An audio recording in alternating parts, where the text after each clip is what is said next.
I spent my 20s building my career, believing that success would attract the perfect man. I have a master's degree, a high-paying job, and an apartment my parents helped me buy. But now at 34, I'm standing in a park with a sign around my neck that lists my height, weight, and salary, hoping some man will find me worthy. The worst part? Most of the men who come to these events are either much older, divorced, or simply not serious.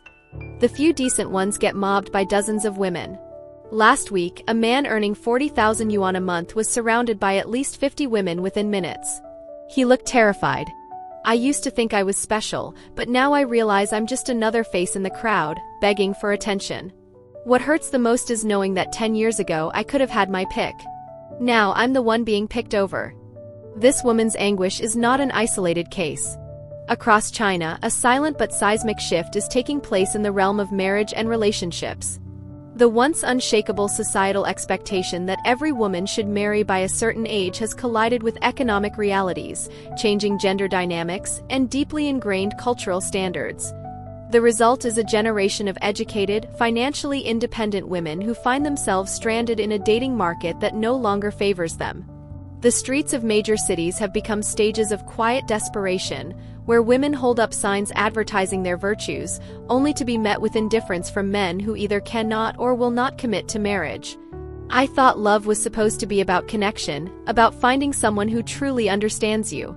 But now at 31, I've realized it's just a transaction. Last month, a man I was dating for 3 months sat me down and said, "I like you, but before we go further, I need to know, can your family help with the down payment on an apartment?" I was stunned. He wasn't asking about my dreams, my fears, or even if I wanted children. He just wanted to know if my parents had money. When I said no, he ghosted me. The worst part? I can't even blame him. Everyone is calculating now. Love isn't about hearts and flowers anymore, it's about spreadsheets and property deeds.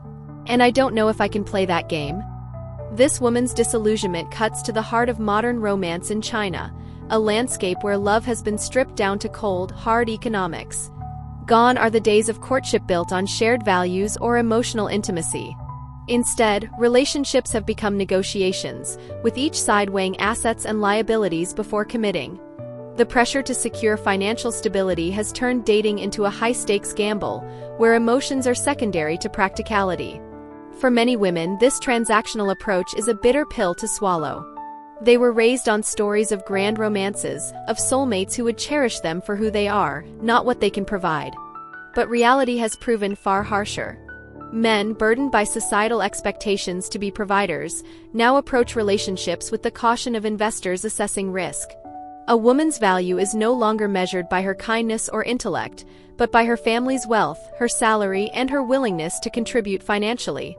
This shift has left many women feeling like commodities rather than partners. Some try to adapt, downplaying their ambitions or inflating their family's assets in hopes of appearing more desirable. Others, like the woman in this testimonial, find themselves paralyzed by the cynicism of it all. If love is just another financial arrangement, then what's the point? The imbalance is staggering. Government-sponsored matchmaking events, once a reliable way for singles to meet, now resemble cattle auctions, with women vastly outnumbering men. In some cases, the ratio is as extreme as 9 women for every 1 man. The men who do attend often do so reluctantly, pressured by parents or employers, but with no real intention of settling down. The women, meanwhile, cling to fading hopes, their criteria for a partner still rigid despite the shrinking pool of eligible bachelors.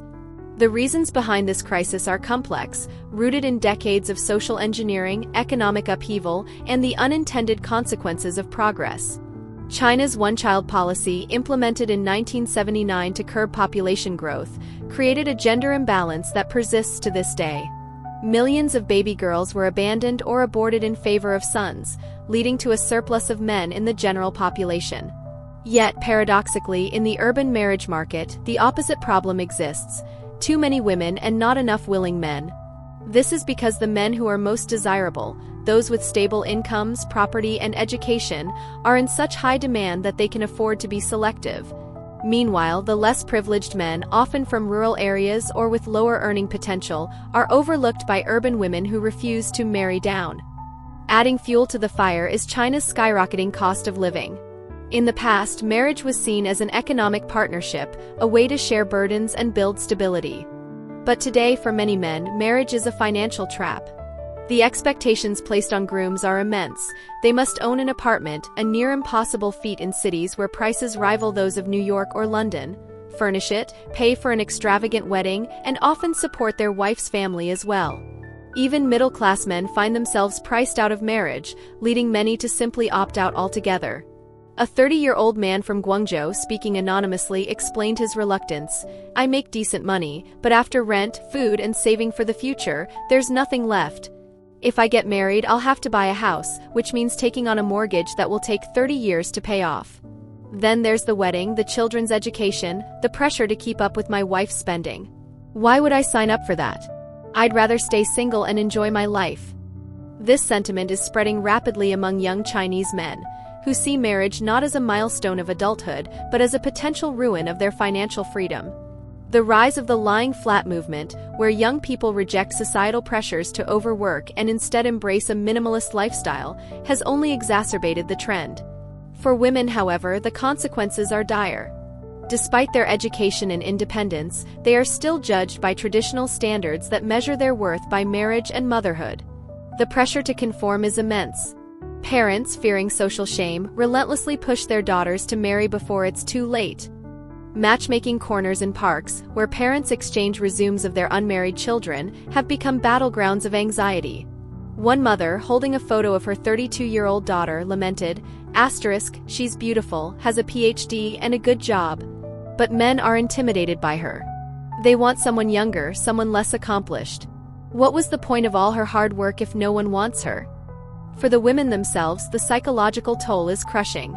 Many grew up believing that if they studied hard, built careers, and remained virtuous, they would be rewarded with a fairy tale marriage. Instead, they find themselves navigating a brutal dating scene where their achievements are seen as liabilities rather than assets. Another testimonial reveals the bitterness of unmet expectations. "I turned down 3 proposals in my late 20s because none of them felt perfect. One was too short, one didn't make enough money, and the third wasn't ambitious enough. Now at 37, I'd take any of them in a heartbeat. But they're all married now to younger women who didn't overthink things like I did. I wasted my best years waiting for a fantasy that doesn't exist." This regret is common among women who, in their pursuit of an idealized partner, failed to recognize the realities of the marriage market. The harsh truth is that the most desirable men, those with wealth, status, and stability, have no incentive to settle for women their own age when they can easily attract younger, less demanding partners. The rise of dating apps has only intensified the competition. Women swipe endlessly, only to encounter men who ghost them after a single date or who are only interested in casual relationships. One woman shared her frustration. "I matched with a guy who seemed perfect, great job, nice apartment, good family. We went on 2 dates and then he vanished. Later, I found out he was dating 3 other women at the same time. Why commit to one when you have so many options?"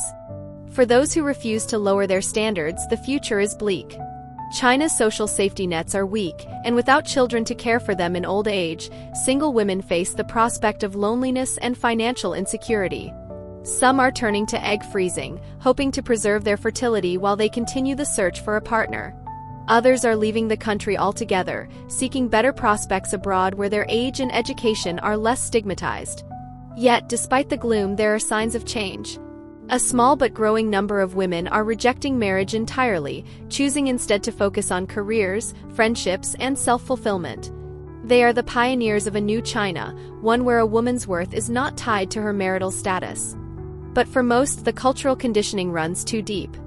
The dream of marriage, of being chosen, loved, and validated, remains powerful. As the crisis deepens, the Chinese government has begun to intervene, offering incentives for marriage and childbearing, from tax breaks to cash bonuses. But these measures do little to address the root causes: the crushing cost of living, the rigid gender expectations, and the profound mismatch between what women want and what men are willing to provide. The streets of China's cities will likely remain crowded with hopeful women holding signs, their faces a mixture of determination and despair. Their stories are a stark reminder of what happens when progress collides with tradition, when economic realities clash with deeply held dreams. For now, there are no easy answers. only the painful recognition that, for an entire generation of women, the rules of the game have changed, and there may be no way to win. Sometimes I wonder if I'd have been happier born in another time, reflects one woman, her voice trembling. Maybe when marriages were arranged and you didn't have to choose. Now we have all this freedom, but it feels like a trap. We're told we can have it all, but the truth is we might end up with nothing. Her words linger in the air, a quiet epitaph for the dreams of millions. The panic of China's single women is not just about marriage, it's about identity, purpose, and the fear of being left behind in a society that is changing faster than anyone can adapt.